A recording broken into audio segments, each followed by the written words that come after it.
Welcome back to Teachable Moments with April podcast. I am your host, April.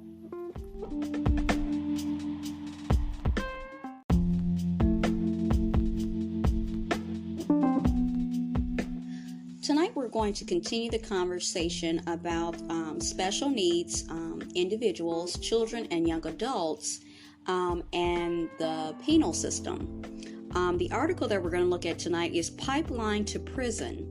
Special education too often leads to jail for thousands of American children. And it was published in October 26, 2014 by Jackie Mader and Sarah B.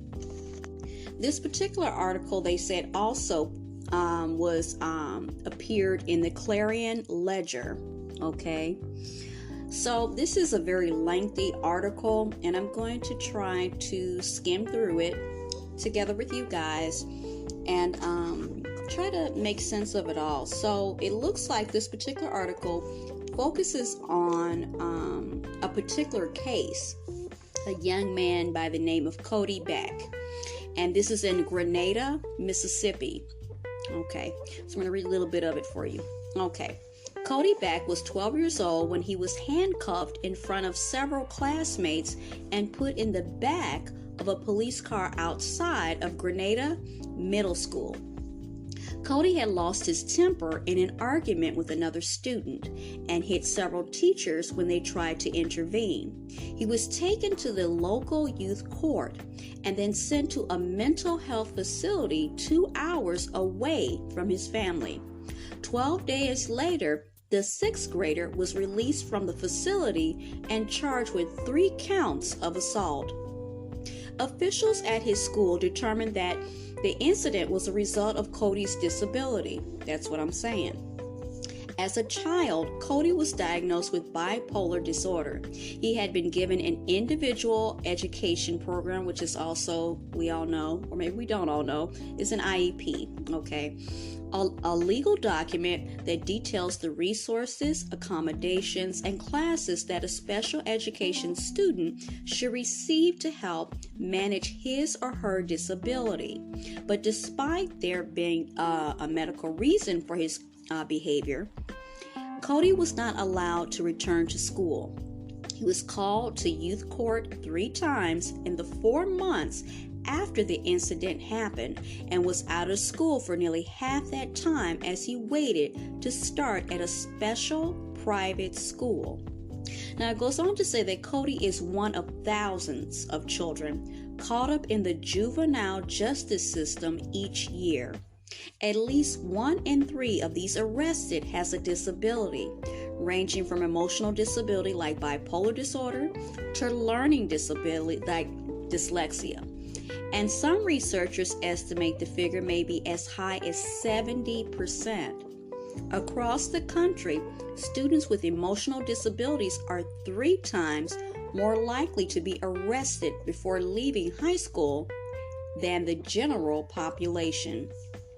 When the special education system fails youth and they end up in jail, now let's emphasize this, when the special education system fails youth and they end up in jail, many stay there for years or decades.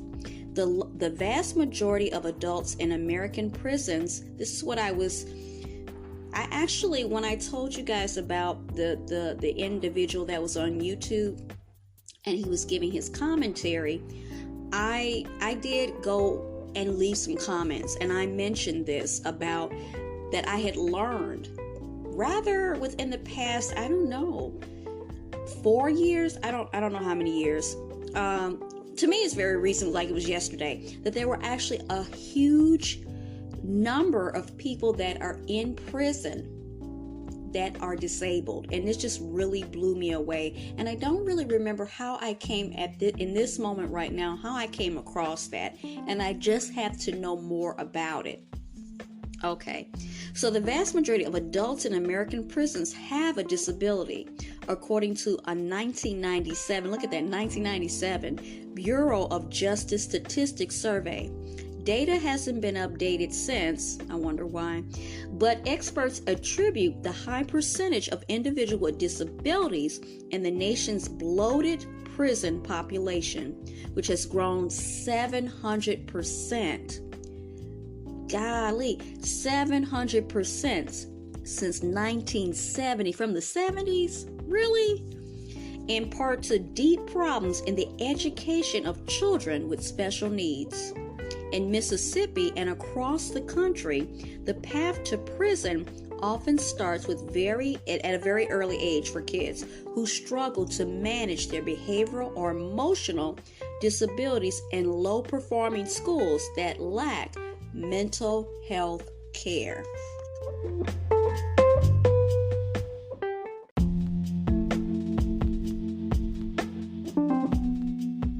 Okay, so the article, I'm kind of skimming and going through and skipping through some stuff. It says, to providing education for kids with disabilities in an environment as close, well, that's the mission, is to, in an environment as close to a regular classroom as possible. That's the whole basis, or more or less, of what inclusion is. Okay, but often special needs students receive an inferior education.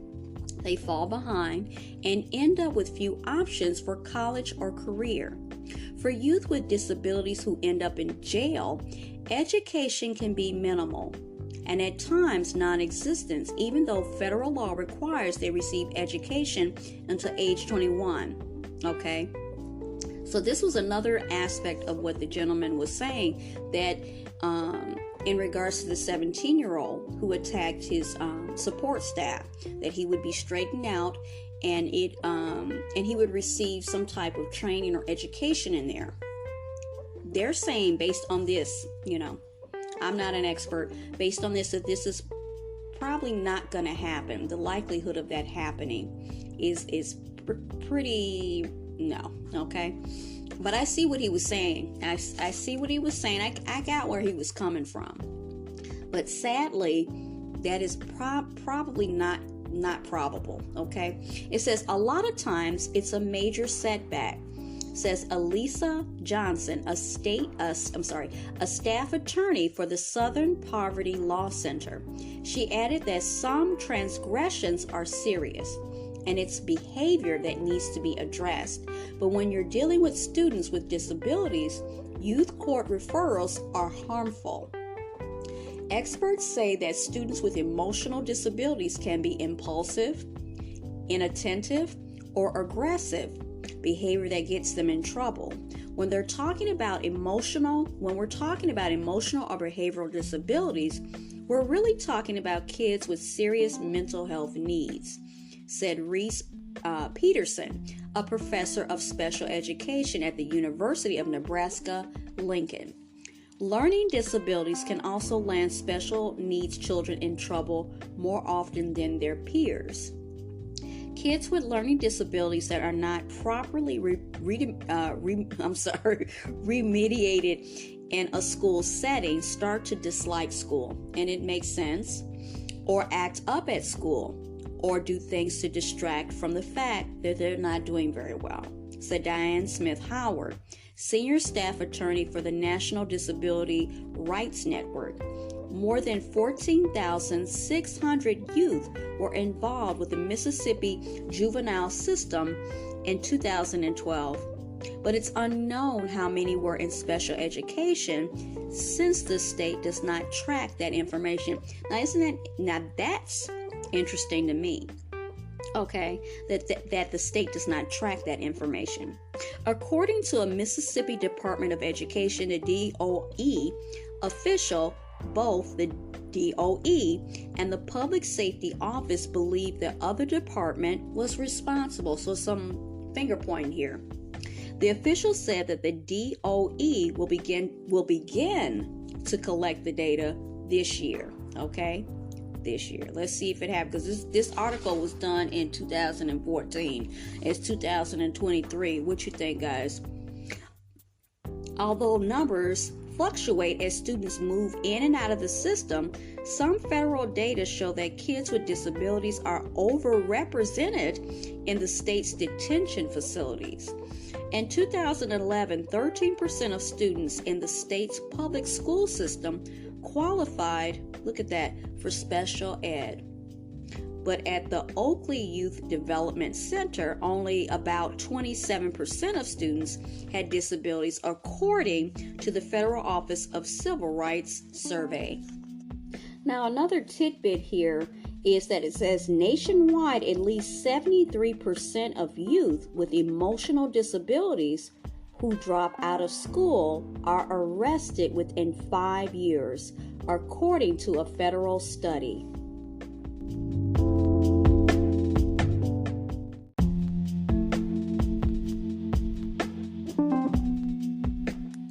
Welcome back. So the article goes back to our friend Cody Beck, which is the case that we're looking at, the 12-year-old, and it says Cody Beck reads a book that was assigned by his teacher at Grenada Middle School.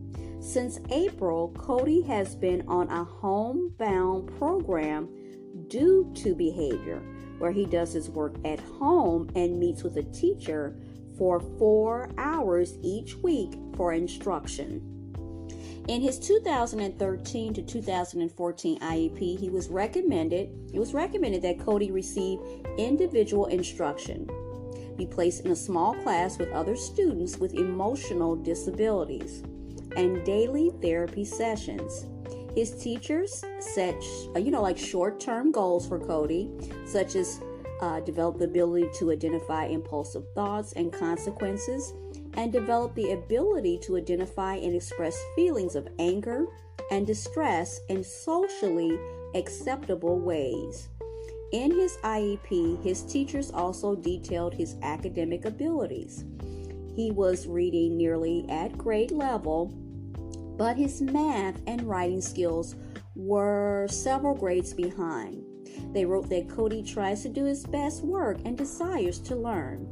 Now, they give some information on his dad. Okay, Robert Beck said he also explained to Cody's teachers what he found to work best in calming Cody down, like speaking in a calm voice and refraining from making physical contact. The parents, this is what I found. The parents are key. You want to have their input, and vice versa. I so much needed and craved whatever feedback the parents could give. It's a give and it's a take. It's not just all them and it's not just all you. When you work together, that's with anything.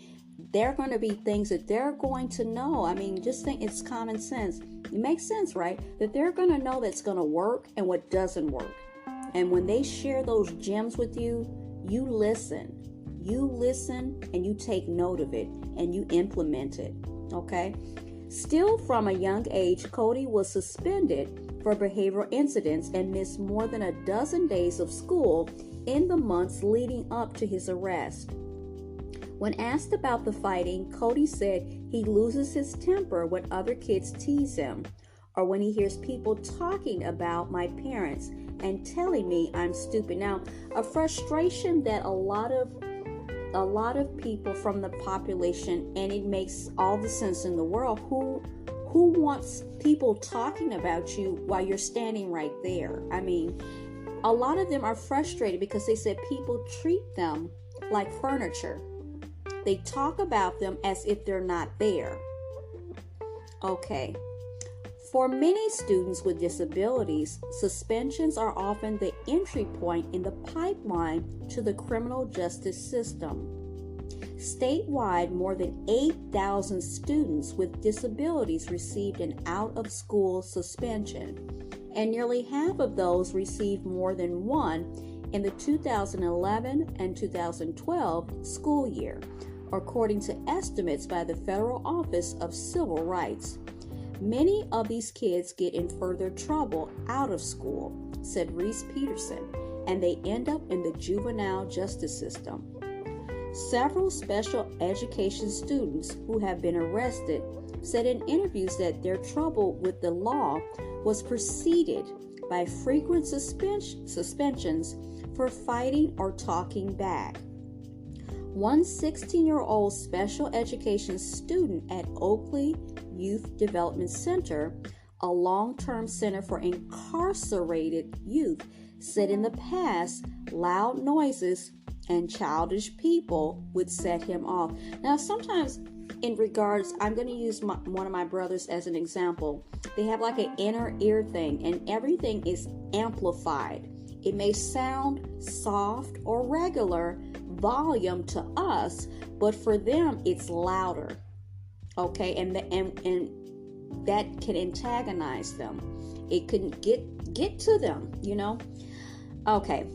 Then a 15-year-old student at Oakley who qualifies for special education said that she was incarcerated after assaulting a police officer.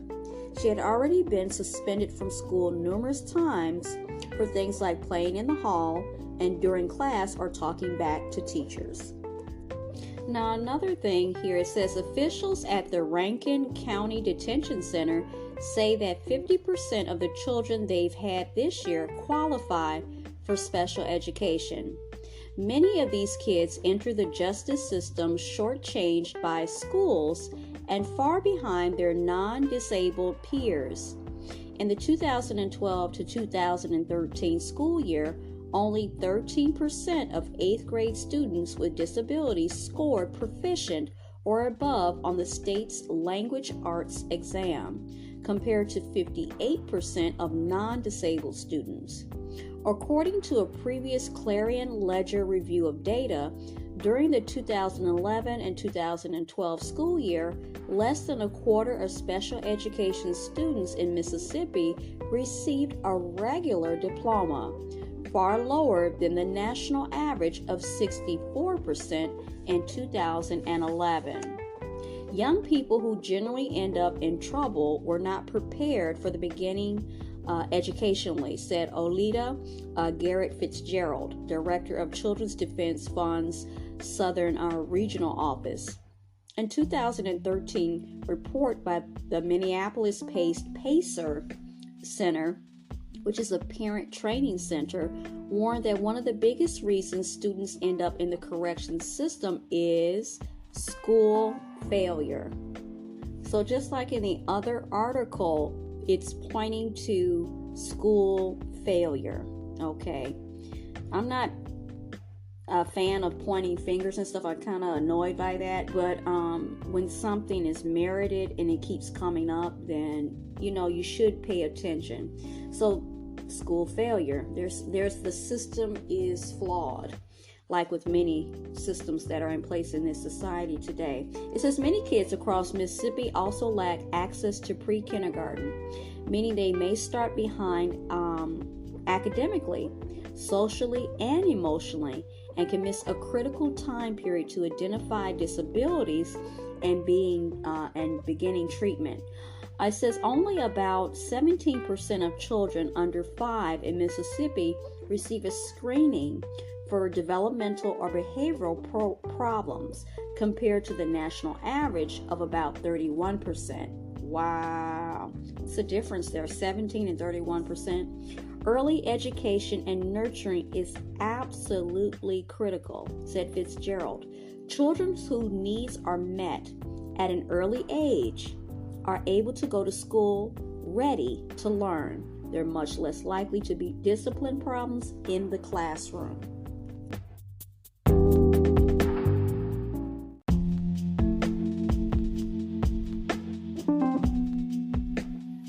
I hope you enjoyed today's episode. Thanks for listening to Teachable Moments with April. If you did enjoy this episode, I invite you to come right back to check out my podcast and my other episodes. Don't forget to listen, add us to your favorites, and support by clicking on the link in the description. As always, be blessed and be well. Until next time.